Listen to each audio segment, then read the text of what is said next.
Miguel José Sanz y Andrés Bello. A la edad de 9 años, Bolívar perdió a su padre y quedó en cargo de su tío don Carlos Palazzo.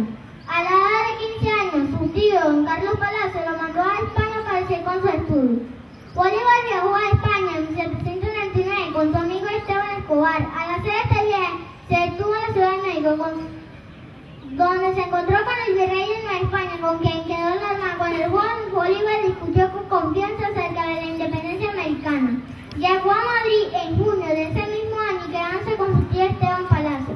Bolívar se casó el 23 de mayo de 1802 con María Teresa del Toro de Laiza.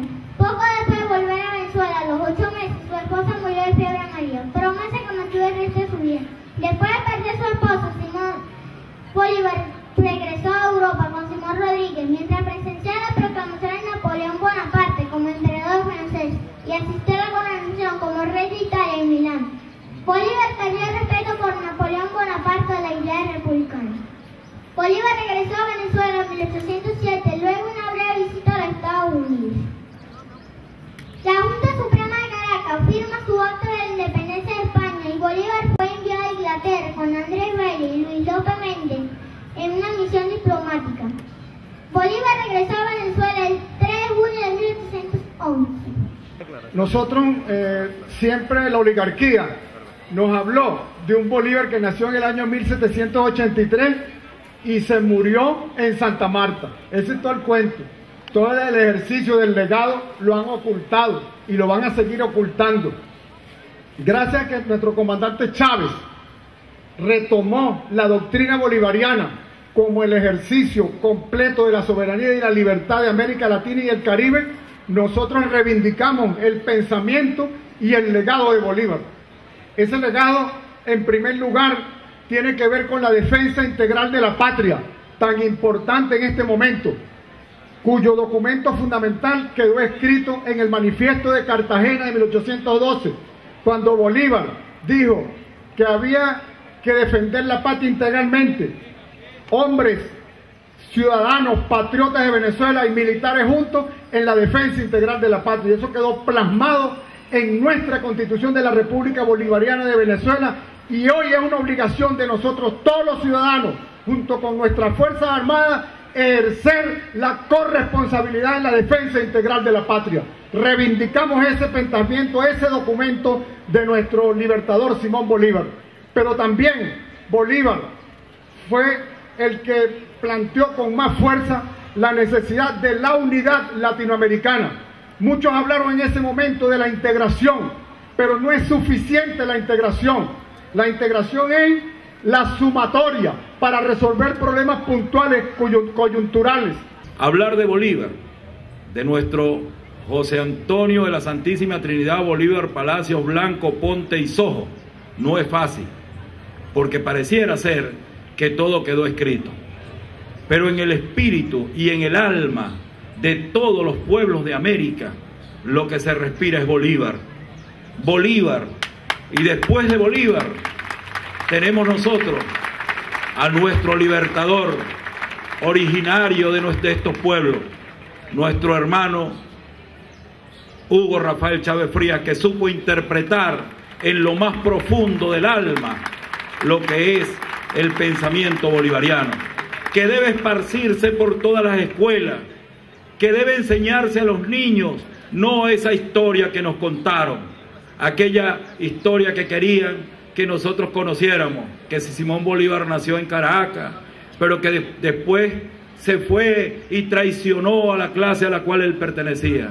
No, es que las vivencias propias de Bolívar, en ese caminar por allí, por Boca de Aroa, en San Mateo, en las grandes haciendas, lo hizo ver la injusticia social que tenía como característica cada una de esas vivencias allí, porque era el ser niño, el estar allí aprendiendo en ese proceso tan maravilloso que es irse formando allí en esas haciendas donde veía la injusticia del esclavo, de la servidumbre, y que fue formándose toda una idea que le va a dar en tiempos más adelante como forma al pensamiento revolucionario, libertario y de independencia que se va formando en Simón Bolívar. Son muchas las cosas, pero yo quiero tomar dentro de todos los elementos fundamentales está la pérdida de la Primera República, que es importante señalarlo, porque yo he venido diciendo en cada uno de los cursos que hemos dado sobre la Constituyente, que el 5 de julio de 1811, con la firma o con el intento de la firma de lo que fue la independencia nuestra y la conformación de la Primera República, se plantea antes del 19 de abril la primera consulta popular, el 19 de abril de 1810, allí en el Cabildo de Caracas, cuando le dicen a Vicente Emparan, no lo queremos. Esa es una consulta pública que se hizo en ese momento y fue el tomar el poder originario del pueblo. A partir de allí, el 5 de julio se firma nuestra Primera República, con la Constitución de nuestra Primera República, que la perdemos en marzo de 1812, después del terremoto de Caracas, y donde Bolívar va a Cartagena y escribe su famoso manifiesto de Cartagena.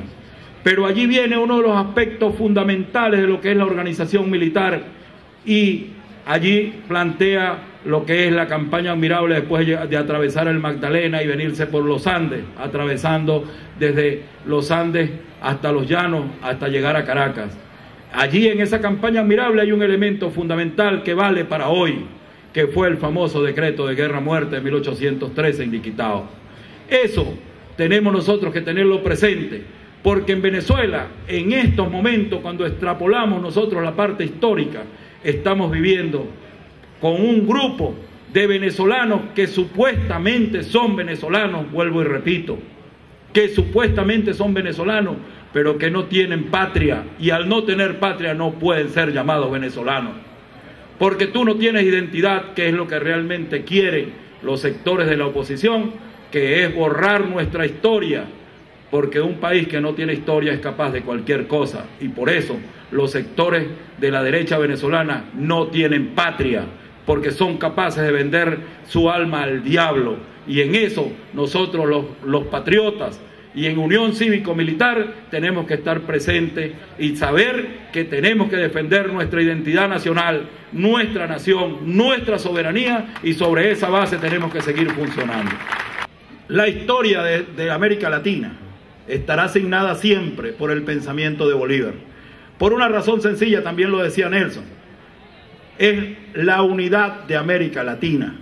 Algunos historiadores siempre lo llaman la integración de América Latina, porque dentro de la terminología de la integración siempre va implícito aquellos elementos externos que no permiten que haya una real y verdadera unidad. Allí podemos nosotros explicarlo. ¿Cómo explicar nosotros que no es lo mismo integrarse que unirse? Que allí hay un elemento que es perturbador y que nosotros estamos planteando, y lo planteaba Bolívar, la unidad de la América Latina en función de luchar contra el imperio norteamericano ahora y contra el imperio español en el momento en que estaba el imperio imponiendo todos sus elementos dominadores. A partir de allí nosotros tenemos que seguir hablando, y eso lo dicen en las escuelas, porque muchos maestros nos dicen a nosotros, la historia que nos cuentan es esa: la Pinta, la Niña y la Santa María, cómo llegaron y nos encontraron desnudos.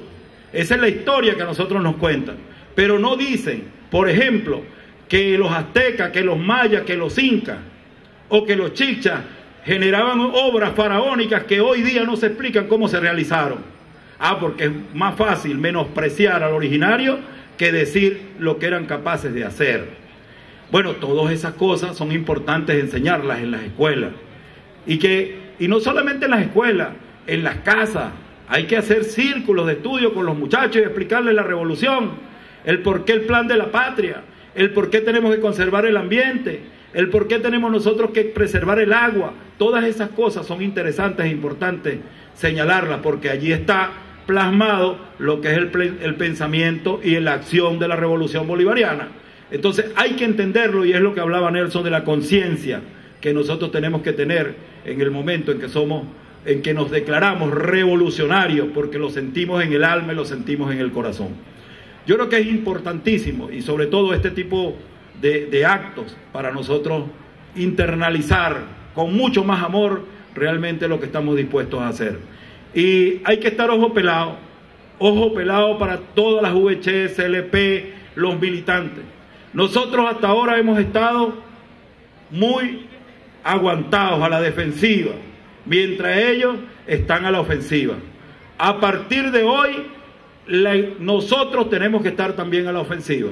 Y a la ofensiva es estar pendiente, con el ojo pelado, con el oído pendiente, a ver qué es lo que hay.